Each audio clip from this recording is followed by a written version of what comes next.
السلام علیکم۔ اگر دہی اور ہلدی کو اگر آپ اپنی مرغیوں کی ڈیلی کی خوراک کے اندر استعمال کر کے اپنی مرغیوں کو کھلاتے ہیں تو بہت سی بیماریوں سے آپ کی مرغیاں بچ سکتی ہیں۔ بہت سی مہنگی مہنگی اینٹی بائیوٹک دوائیوں سے بھی آپ بچ سکتے ہیں۔ اگر آپ کی مرغیوں کے اندر ایک بیماری ہوتی ہے ڈائریا، جس سے آپ کی مرغیاں پتلی بٹھی کرتی ہیں، لوز موشن جس کو بولتے ہیں، لوز موشن کرتی ہیں، یا پھر آپ کی مرغیوں کا ڈائجسٹو سسٹم خراب ہے، ہاضمہ کمزور ہے، اچھے طریقے سے وہ اپنے کھانے کو ہضم نہیں کر سکتی، اگر آپ کی مرغیوں کے اندر انڈوں کی پیداوار کی بہت زیادہ کمی ہے، اگر وہ انڈے دیتی ہیں تو بہت چھوٹے سائز میں انڈے دیتی ہیں اور کبھی کبھار تو جلد کے بغیر ہی انڈے دے دیتی ہیں، اگر آپ کی مرغیوں میں کوکسی یعنی خونی پیچس آ گئے ہیں، اس طرح کی بیماری آ گئی ہے، یا پھر آپ کی مرغی کھانا پینا کم کھاتی ہے اور کمزور ہیں، آپ کے کچھ پرندے لاغر ہیں، کچھ پرندے بہت زیادہ کم کھانا کھاتے ہیں، لاغر رہتے ہیں، کمزور پرندے ہیں اور ایک جگہ پہ کھڑے رہتے ہیں، ان کو طاقت فراہم کرنے کے لیے بھی آپ ہلدی اور دہی کا استعمال کر سکتے ہیں۔ یا پھر آپ کے پرندوں کو سوکڑا ہو چکا ہے، سوکڑا ختم کرنے کے لیے آپ دہی اور ہلدی کا استعمال کر سکتے ہیں۔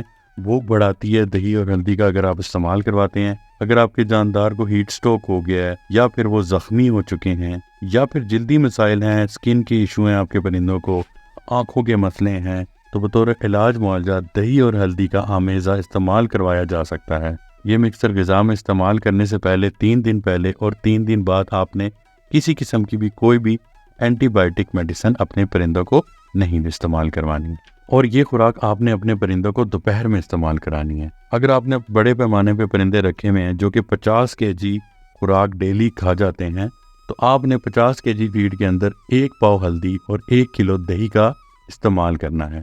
یا پھر اگر آپ نے چھوٹے پیمانے پہ مرغبانی کر رہے ہیں تو آپ نے کیا کرنا ہے کہ اگر آپ کی مرغیاں 1 کلو خوراک کھاتی ہیں ڈیلی، تو آپ نے 1 کلو فیڈ کے اندر آدھا چمچ ہلدی اور 2 چمچ دہی کے مکس کر دینے ہیں۔ لگاتار 5 دن تک دوپہر کی خوراک میں یہ عمل کریں۔ ہلدی اینٹی بائیوٹک کا بہترین متبادل ہے۔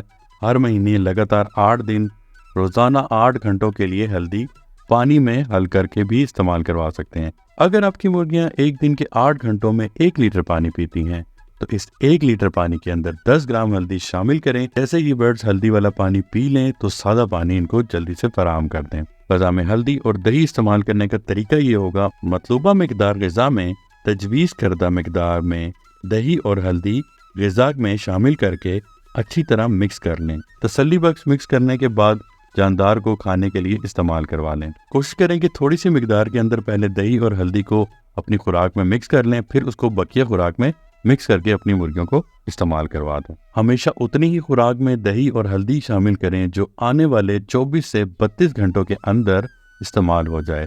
زیادہ دیر تک اس کو آپ نے سٹور نہیں کرنا، ورنہ اس میں پھپھوندی یعنی فنگس بھی لگ سکتا ہے، جو کہ آپ کے پرندوں کے لیے خطرناک ثابت بھی ہو سکتا ہے۔ دوستو، اگر آپ دہی اور ہلدی کا استعمال اپنی مرغیوں کی خوراک کے اندر استعمال کرواتے ہیں تو آپ کی مرغیاں بہت ساری بیماریوں سے بچ سکتی ہیں، جو کہ میں نے پہلے ذکر کیا۔ پتلی بٹھیں، ڈائریا ہو گیا ہے، ڈائجسٹو سسٹم خراب ہے، ہاضمہ کمزور ہے، انڈوں میں کمی ہے، کوکسی ہو گئی ہے، خونی پیچس ہیں، کھانا پینا کم کر رہے ہیں، کمزور پرندے ہیں، لاغر پرندے ہیں، ان کو اگر آپ طاقت فراہم کرنا چاہتے ہیں، یا پھر اگر آپ کی مرغیوں کو سوکڑا ہو گیا ہے، بھوک بڑھانے کے لیے آپ اس آمیزہ کو استعمال کر سکتے ہیں۔ اگر ہیٹ سٹروک ہو گیا ہے، جاندار اگر آپ کے زخمی ہو گئے ہیں، جلدی مسائل ہیں، سکن خراب ہو گئی ہے، آنکھوں کے مسائل ہیں، اس طرح کی بہت ساری بیماریوں کے لیے آپ اس ہلدی اور دہی کو استعمال کروا کے اپنی مرغیوں کو بچا سکتے ہیں۔ دوستو، اگر آپ فیڈ کو استعمال کرتے ہیں تو آپ کسی بھی قسم کی جو کمرشل فیڈ ہوتی ہے اس میں بھی اس کو مکس کر کے استعمال کروا سکتے ہیں، یا پھر اگر آپ گھر کی کوئی دیسی خوراک اپنے پرندوں کو دیتے ہیں تو اس خوراک میں بھی آپ نے دہی اور ہلدی کا استعمال کروا کے اپنی مرغیوں کو دے سکتے ہیں۔ لیکن یاد رہے کہ آپ کی خوراک بالکل تازہ، صاف ستھری اور اچھی ہونی چاہیے۔ کسی قسم کا بھی اس میں فنگس نہیں لگا ہونا چاہیے، پرانی خوراک نہیں ہونی چاہیے۔ اور ایک چیز کا آپ نے خاص خیال رکھنا ہے کہ جو بھی ہلدی استعمال کریں وہ ہلدی بالکل اصلی ہونی چاہیے، پیور ہلدی کا آپ استعمال کریں۔ ہمارے پرندے اگر بیماریوں کے اندر چلے جائیں تو ہم مہنگی مہنگی ادویات کا استعمال کرواتے ہیں۔ اس سے بہتر ہوتا ہے کہ احتیاطی طور پر ہم ان چیزوں کا استعمال کروا لیں جو کہ ایک دیسی طریقہ کار ہے، اور اس سے آپ کی مرغیاں بہت ساری بیماریوں سے بچ سکتی ہیں۔ امید کرتا ہوں کہ آج کی ویڈیو آپ کو اچھی لگی ہوگی۔ اس طرح کی مزید ویڈیوز دیکھنے کے لیے آپ میرے چینل کو سبسکرائب کر سکتے ہیں۔ ہیلتھ سے ریلیٹڈ میں اپنے چینل کے اوپر ویڈیوز اپلوڈ کرتا رہتا ہوں۔ میرا موٹیو ہے آپ لوگوں کے پرندوں کی صحت کی ذمہ داری میری، اور چینل کو سبسکرائب کرنے کی ذمہ داری آپ لوگوں کی ہے۔ تو دوستوں ملتے ہیں کل ایک نئی ویڈیو کے ساتھ. اپنا اور اپنی فیملی کا بہت زیادہ خیال رکھیے گا. جاتے جاتے میرے چینل کو سبسکرائب کیجیے گا. اپنا بہت سارا خیال رکھیے گا اور اپنی فیملی کا بھی. اللہ حافظ.